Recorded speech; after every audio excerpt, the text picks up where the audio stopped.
La fiesta de Sukkot o tabernáculos nos enseñan cosas increíbles, entre ellas el nacimiento de nuestro Señor Jesucristo. ¿Quieres aprender? Pues empezamos. Todo comienza cuando David organizó a todos los que estaban bajo las órdenes de los hijos de Aarón para ministrar en la casa del Señor, en los atrios, en las cámaras y en todo lo referente al servicio del templo. Y esto lo podemos leer en los capítulos 23 y 24 de Primera de Crónicas.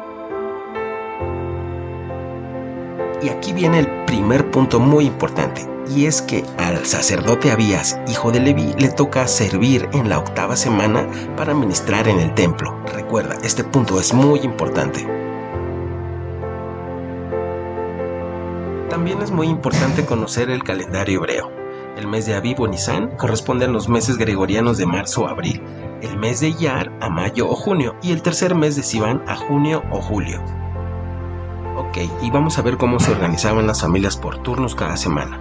En el mes de Nisán vemos que 2 familias sacerdotales ministraban en 2 semanas, 2 turnos, y las 2 semanas que corresponden a panes sin levadura, Pascua y primicia servía el sumo sacerdote. En el mes de Iyar, las 4 semanas servían 4 familias conforme al orden del servicio sacerdotal, y en el mes de Sivan había una semana en donde servía el sumo sacerdote y el resto de las semanas, que son 3, servían las familias sacerdotales por orden de turnos. Esto nos da como resultado que la familia de Abías y toda su descendencia por sus generaciones servirían en la 8ª semana, que es justo aquí, que equivale al mes de junio o julio. Ahora vamos a ir al libro de Lucas, capítulo 1, versículo 5, donde dice: hubo en los días de Herodes, rey de Judea, un sacerdote llamado Zacarías, de la clase de Abías. ¿Recuerdan? Abías. Su mujer era de las hijas de Aarón y se llamaba Elisabet. Ya en el versículo 8 dice: aconteció que ejerciendo Zacarías el sacerdocio delante de Dios según el orden de su clase, recuerdan que lo leímos hace rato en Primera de Crónicas, conforme a la costumbre del sacerdocio, le tocó en suerte ofrecer el incienso entrando en el santuario del Señor. Un poco más adelante, en el versículo 13 dice: pero el ángel que se le había aparecido le dijo a Zacarías: no temas, porque tu oración ha sido oída, y tu mujer Elisabet te dará a luz un hijo, y llamarás su nombre Juan. Ahora sabemos que Zacarías, padre de Juan, entró a servir al templo en el mes de junio o julio, ya que pertenecía a la orden de Abías. Por lo tanto, el ángel le anunció que quedaría embarazada su mujer en ese mes, el mes de junio o julio. Y si nos vamos más abajo del capítulo 1 de Lucas, en el versículo 31, vemos que un ángel se le aparece a María, la madre de Jesús, y dice así: y ahora concebirás en tu vientre y darás a luz a un hijo, y le llamarás su nombre Yeshua, que se transliteró como Jesús. Este será grande y será llamado Hijo del Altísimo, y el Señor Dios le dará el trono de David, su padre. Más abajo, en el versículo 36, dice lo siguiente: y he aquí tu parienta Elisabet, ella también ha concebido hijo en su vejez, y este es el 6º mes para ella, la que llamaban estéril. Entonces es muy interesante, porque si ella estaba en el 6º mes de su embarazo, y conforme a lo que leímos en la escritura, podemos darnos cuenta que después del mes de junio o julio se cuentan 6 meses, y es cuando el ángel le anuncia a María que está embarazada. Así que podemos contar 6 meses después de junio o julio, y nos da como resultado la fecha en que María queda embarazada de Jesús. Ok, entonces si al mes de junio le sumamos los 6 meses que dice la escritura, nos da como resultado el mes de diciembre. Entonces el ángel anuncia a María que está esperando a Jesús en el mes de diciembre. De esta manera es muy fácil deducir cuándo es la fecha en que nace nuestro Señor Jesucristo, contando 9 meses a partir de diciembre, que nos da como resultado los meses de septiembre u octubre.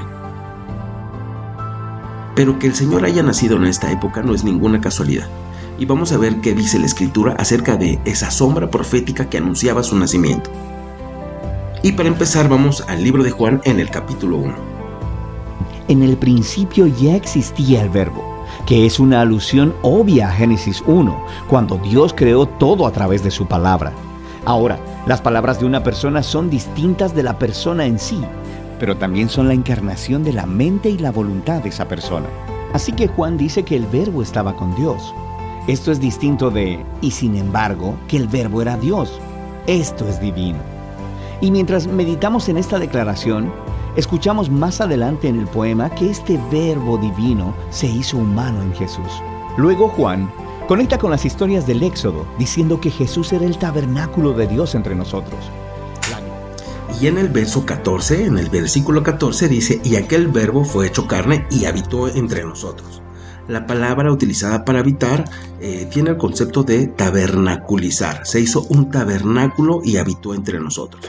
Este concepto es muy importante para entender la sombra profética que los antiguos textos que conocemos como Tanaj o Antiguo Testamento hablan acerca como una sombra profética del nacimiento de nuestro Mesías, Jesucristo. Ahora vamos al libro de Levítico en el capítulo 23 en el versículo 34 en donde dice, habla a los hijos de Israel y diles, a los 15 días de este mes séptimo del calendario hebreo, será la fiesta solemne de los tabernáculos al Señor por 7 días. Y si vamos un poco más abajo en el versículo 40 dice, y tomarán el primer día ramas con frutos de árbol hermoso, ramas de palmeras, ramas de árboles frondosos y sauces de los arroyos, y se regocijarán delante del Señor su Dios por 7 días, y harán fiesta al Señor por 7 días cada año, y será un estatuto perpetuo, o sea, eterno, por vuestras generaciones en el mes séptimo las harán. En tabernáculos habitarán 7 días, todo natural de Israel habitará en tabernáculos.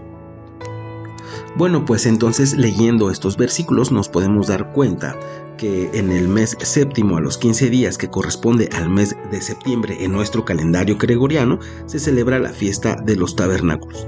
Y es curioso porque justamente cuando María y José estaban buscando alojamiento para que nuestro Señor Jesucristo pudiera nacer, en Israel precisamente estaban celebrando esta fiesta de los tabernáculos, en donde cada familia hacía una sucá, un tabernáculo, una cabaña, una enramada o un pesebre, que son las descripciones o el significado que refiere a la palabra de Sucot o tabernáculos.